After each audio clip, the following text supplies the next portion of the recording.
Você tem muito conhecimento, mas trava na hora de falar em público? Se sente frustrado por não conseguir? Eu sou Kênia Scheib e no programa Reviver de hoje nós vamos falar sobre isso.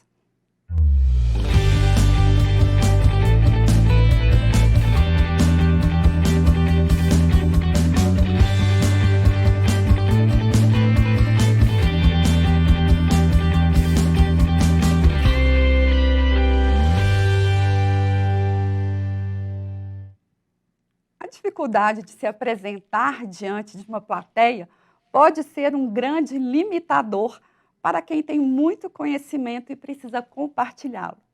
Muitas pessoas sentem-se desconfortáveis e incompetentes para falar diante de um grupo de ouvintes, sejam eles conhecidos ou não.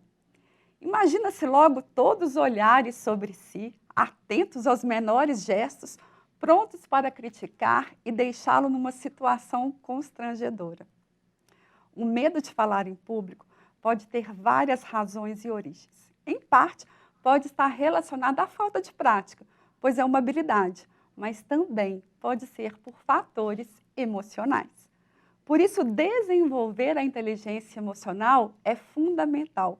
Foi o que fez a minha convidada de hoje, Adriana Bastos, fisioterapeuta dermatofuncional, proprietária da clínica de estética Adriana Bastos.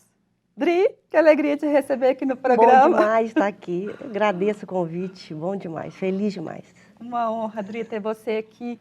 Dri, a gente está falando sobre essa dificuldade de falar em público. Como que é isso na sua vida?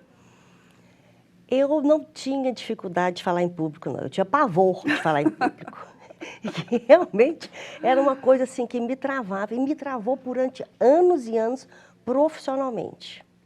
Eu lembro que há uns anos atrás eu fui convidada para dar uma palestra num congresso internacional sobre falar sobre ginástica facial, da musculatura facial, como é que a gente rejuvenesce. Aceitei, falei, não, tem que aceitar porque eu tenho que firmar meu nome, que tem, né, divulgar a clínica. Aceitei, mas que sofrimento, você não tem noção, o sofrimento. Aquele negócio, eu ficava assim, para que eu fui aceitar esse convite? Para que eu fui aceitar esse convite? Até na hora, aquele auditório lotado, eu não enxerguei uma pessoa na minha frente. Então, era um sofrimento para mim. Então, isso era muito limitador, né, Adri? Aí eu recebi outros convites, falei, não quero mais não, nem... Para que eu quero sofrer? Não quero sofrer, não. E fui. As pessoas ligavam para a clínica, as fisioterapeutas, porque eu fui a primeira fisioterapeuta dermatofuncional trabalhar com, na época que eu comecei, nem o nome dermatofuncional existia. Nem tinha isso, né? Eu fui a primeira fisioterapeuta a trabalhar na área de estética, na área de pós-operatório de cirurgia plástica. Então as pessoas me ligavam, as fisioterapeutas, você dá curso? Você dá curso? Não, não dou curso não. Eu não gostava de curso nem de estagiária. Eu não gostava de ser. Passar aquele conhecimento. Eu sempre gostei de passar o conhecimento. Mas eu me travava. Era uma autocobrança, né? É uma cobrança, eu ficava triste, assim, poxa vida, eu tenho que montar meu curso, tenho minha conta. E esse montar o curso foi, e nada, e nada, e nada. Até que eu fiz o Reviva.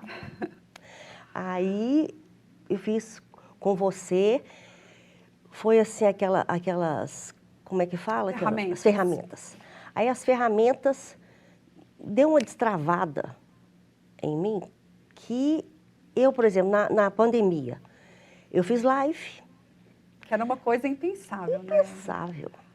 Né? Não Fiz fazia live, parte de jeito nenhum. dei curso, montei um curso, dei um curso de pós-operatório, as complicações de cirurgia plástica, dei um curso online.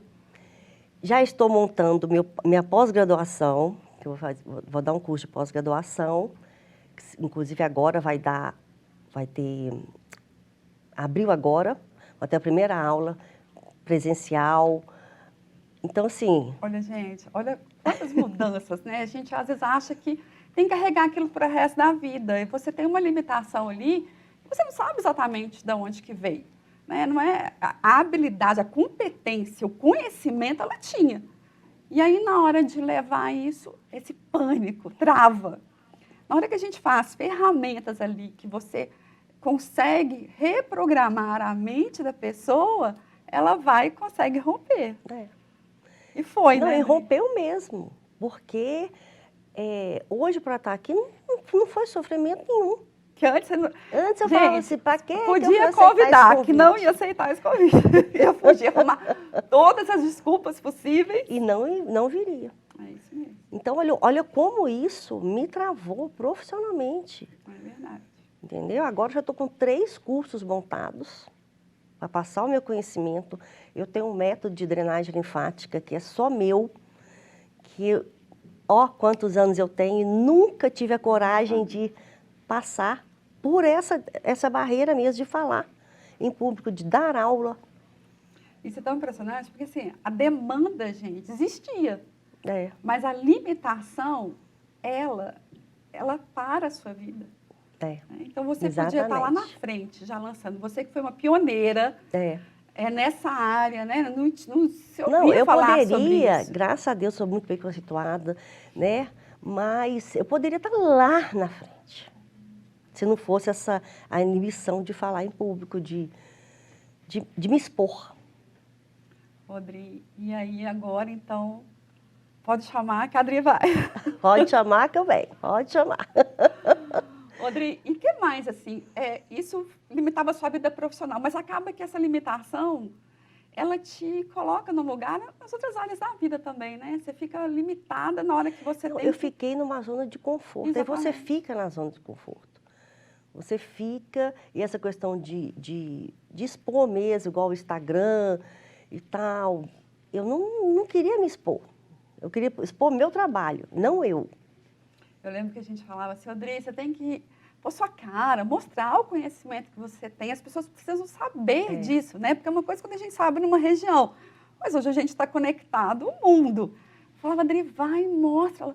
Mas só de pensar, eu já estou passando mal. Ela já começava a ter, assim, suor frio, né? Falava, eu entrava em pânico, às vezes, na própria sala, assim. E aí, depois disso, você foi para o Instagram, você começou a falar. E foi uma coisa, não, isso me acompanhou a vida toda.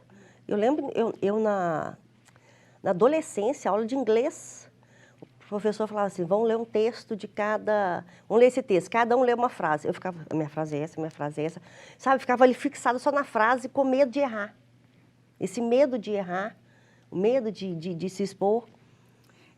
Isso é muito sério, porque uma limitação que a gente tem, às vezes, numa área, né? Fala assim, é só falar em público. Não, ele vai gerando na pessoa um medo, e esse medo começa a comandar também e vai para as outras áreas da vida.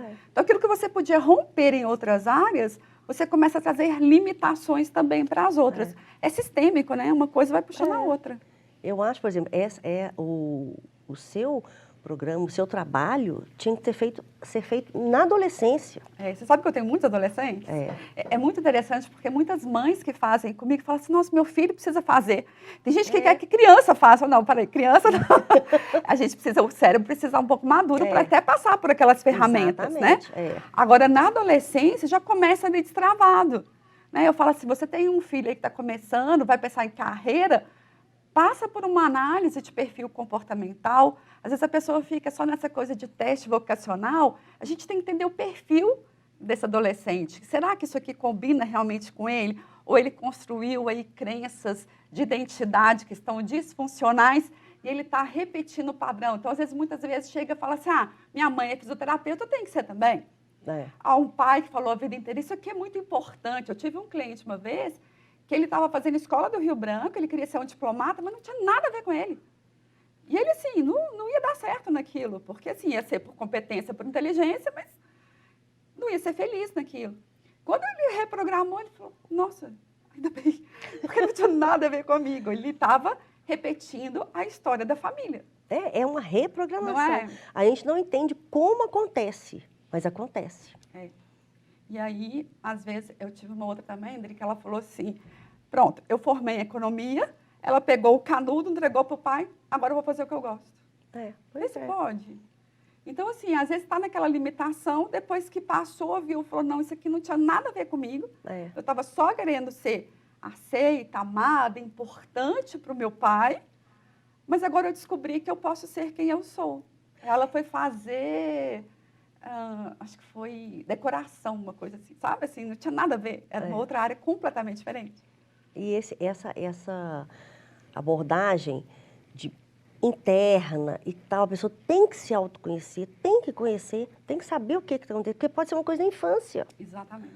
Entendeu? Por exemplo, nós temos uma coisa relacionada a aniversário, por exemplo.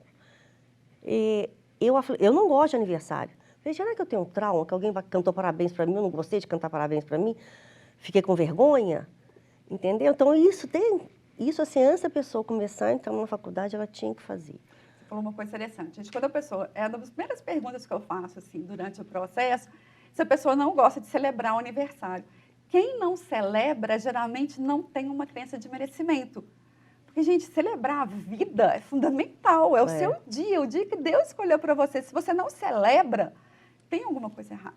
Né? Tem algum significado que você deu lá na sua infância, não quer dizer que você não foi amada pelos seus pais, nada disso. Mas, às vezes, aconteceu alguma situação que você ficou preso naquela limitação e você não se permite isso mesmo, comemorar, isso mesmo. né?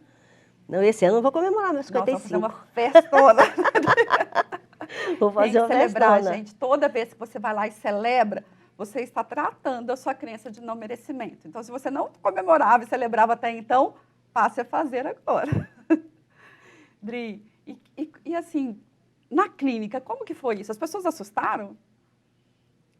As pessoas, assim, eu sempre gostei, sempre tive uma facilidade de lidar, eu amo o que eu faço. Sim. Então, lidar com as mulheres, com as pessoas, melhorar a autoestima delas, cuidar, eu sou muito cuidadora, então eu gosto, eu tenho prazer de estar ali olhando tudo.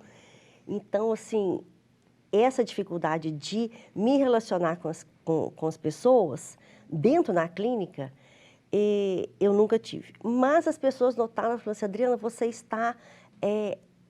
Eu fiz mais reuniões na clínica, entendeu?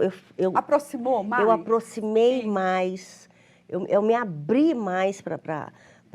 Nós viramos uma família, né? Na clínica, minhas funcionárias, nós somos uma família.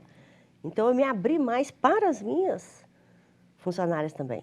Porque minha acontece, equipe, né? meus parceiros na clínica. Se eu fico nessa zona de conforto, eu acabo fazendo tudo nessa zona de conforto. Então, mesmo ali dentro do ambiente que eu domino, eu não percebo que eu estou sabotando, né? Que eu estou trazendo aquela limitação ali para dentro também. Exatamente. Né? Não, e essa zona de conforto, Kênia, se eu te falar, como é que eu saí? Olha depois do Revive, como é que eu saí da zona de conforto.